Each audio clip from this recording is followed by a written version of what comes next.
Amigas e amigos, eu estou gravando esse vídeo, agora são 17 horas e 35 minutos. O ex-juiz da Operação Lava Jato, Sérgio Moro, ministro da Justiça e da Segurança Pública, está lá numa comissão da Câmara dos Deputados, né, respondendo sobre essas denúncias que vieram à tona aí com as revelações do site The Intercept Brasil, né, com o apoio do jornal Folha de São Paulo, né, do blogueiro Reinaldo Azevedo, da Band, né, que ele, Reinaldo Azevedo tem um blog no UOL, também atua lá na Band e tal. Enfim, essas revelações básicas, né, porque são coisas muito óbvias, muito evidentes, né, o próprio Sérgio Moro não tem o que esclarecer, vai esclarecer o quê? Vai falar o quê? Né? E ele fica lá repetindo o mantra de que são hackers criminosos, né, que invadiram autoridades, que estão investigando a corrupção, né, e fica nesse vai não vai, né? O porta-voz, né, deles, desse conluio aí, né, desse espectro da Operação Lava Jato, na verdade não do espectro, do núcleo mais sujo, mais imundo, né, que é a força-tarefa da Operação Lava Jato, essa operação de acobertamento de corrupção, por isso é um esgotinho nauseabundo que eu sempre digo aqui, né, ele se voltou completamente para tentar descaracterizar as denúncias e tal, não as denúncias, os denunciantes, porque as denúncias não tem como descaracterizar, né? Eles procuram desmoralizar com esse mantra do Sérgio Moro de que foram bandidos, criminosos, né? Esse é o termo, né, que invadiram, né, que hackearam, não sei o que pode ter manipulado, não sei o que, né? E fica nesses rodando. Agora, a importância de tudo isso é que isso expõe, né, expõe as vísceras dessa imundície, né, que é a Operação Lava Jato. Né? Eles ficam aí, né, expostos a céu aberto, né, um esgoto a céu aberto, né, porque a oposição tem se comportado muito bem, com exceção de um ou outro. O Molon, por exemplo, na minha opinião, foi um desastre completo. A intervenção dele não vi, ainda tem alguns que não falaram, que certamente vão falar com muita propriedade. O Molon fica, é aquela história, é a compreensão do espectro, do todo, né? Não adianta ficar querer, nós somos a favor de combater a corrupção, claro. Agora, como é que vai dizer que você é a favor do combate à corrupção para um corrupto? Como é que vai se combater corrupção, né, por meios, né, sabidamente corruptos, por porta-vozes e praticantes da corrupção? Praticantes da corrupção.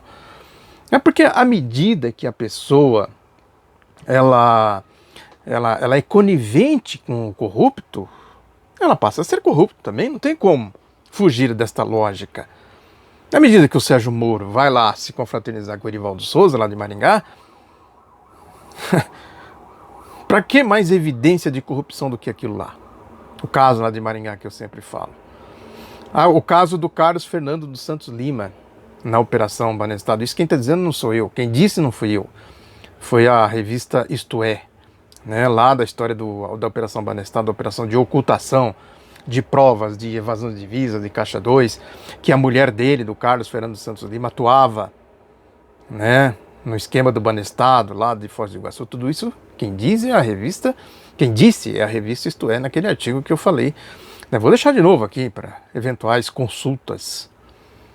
Né, a vida pregressa de Sérgio Moro, a história dos doleiros, a história do Léo Pinheiro, a história do Globo, do Grupo Globo.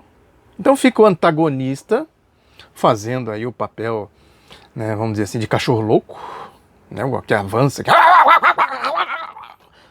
né, com o hálito da corrupção, da imundície, desse esgoto nauseabundo.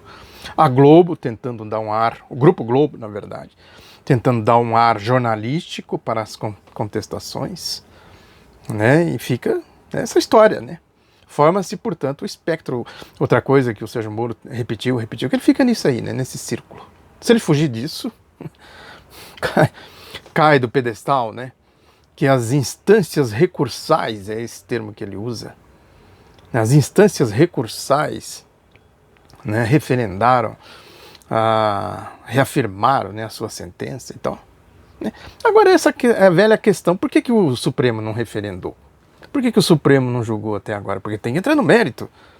as tais instâncias recursais têm dois vícios fundamentais. Veja, é o cinismo, né? Um sujeito, para se sujeitar, para se submeter a esse papel, ele tem que ser, antes de tudo, ele tem que se revestir de cinismo. Né? Eu vou ser cínico. E fica no cinismo, repetindo, com o cinismo, o maior cinismo do mundo. É o cínico, treinado para ser cínico. Os dois vícios aí das instâncias recursais. Primeiro, a instrução do processo, a farsa. Como que o Sérgio Moro montou tudo isso. Chega num juiz leviano, que não tem muita... um magistrado de instância superior, que aqui não tem muito esse compromisso, né, sim, mas vamos ver mais aqui, mais para cá, mais para lá e tal, né? Vamos só ver só aqui o que está aqui. O que está escrito aqui? Aqui está dizendo que o delegado diz que tem um problema aqui de corrupção. O promotor também diz que tem. E o juiz julgou em cima do que disse o delegado, do que disse o promotor. Então o juiz está certo. Ele não vai olhar se o que o delegado disse. Estou falando aqui figuras simbólicas, né? O delegado, no caso, o Márcio Anselmo, é a força-tarefa como um todo, né? O procurador, o Deltan Dallagnol, o cretino, conforme disse o deputado Rogério Costa, acho que é Rogério Costa, né? Que deu um certo tumulto lá, que chamou o Dallagnol de cretino. Mas não cretino mesmo, né? Vamos falar o português claro. Né? Vamos procurar no dicionário o que significa cretino, a pessoa leviana, a pessoa, né, que não prima, né, pela decência, pelo caráter, pela moral, né, a leviandade, né, trata as coisas com irresponsabilidade, né, por interesses outros. Aí entra o cinismo. Ele só pode agir assim com cinismo. Ele fica, né, aí esse é um vício. O outro vício é que tem o Gebran, que é o relator da Lava Jato no TRF4, a relação promíscua com o Sérgio Moro, que ele não esclareceu até agora.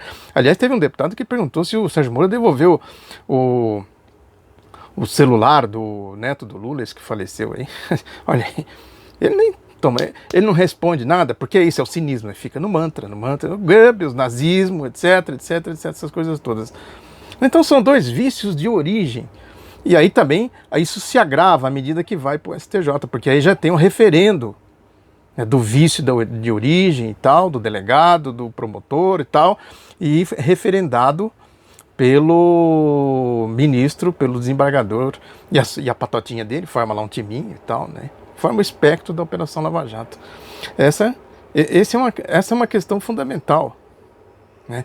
E aí ele se apega nisso, quer dizer, as instâncias recursais partem de um processo viciado, o processo teria que ser anulado pela suspeição, pela atitude do juiz Sérgio Moro. Né? Esse é o ponto de partida. Agora, alguém acreditar que Sérgio Moro está falando a verdade, que está falando, né, que está sendo sincero, que está procurando... Né, ele dá números, né, que é a Lava Jato, enfim, a maior história de corrupção da história do Brasil, o maior caso de corrupção da história do Brasil, recuperou 2 bilhões e tal. Cadê os 2 bilhões? Como é que esses 2 bilhões foram devolvidos? Pedro Parente, aquele que logo depois do golpe assumiu a presidência da Petrobras, que está em todos os governos direitos desde o fim da ditadura militar. Ia lá fazer cerimônia, saía na mídia, saía na Globo e tal, né, para devolver o dinheiro e tal. Né? E, bom, os escândalos aí da Operação Lava Jato envolvendo essa turma toda a gente conhece muito bem. Né? Portanto, a presença do Sérgio Moro lá foi importante, está sendo importante, que ainda está em curso, né? Porque expõe, é isso, né? Vira um esgoto a céu aberto. Né? Tudo que... Né? Isso numa institucionalidade como essa, dá para contar um tantinho assim, né? 0,1% do que a gente sabe, do que existe, do que é concreto, né, sobre a conduta aí de Sérgio Moro, dos seus subordinados lá, né, dessa gente aí, né, o Deltan Dallagnol, os cretinos, né, os moleques, que o Sérgio Moro fala muito, né, não foi um adolescente de espinha no rosto, foi um hacker profissional e tal, né, os moleques de espinha lá da Força-Tarefa da Operação Lava Jato, que fizeram tudo que o Sérgio Moro disse, que não foi um hacker, um guri de espinhas, coisas do tipo, eles fizeram. Muito obrigado pela atenção, divulgue o outro lado da notícia, um abraço, até a próxima.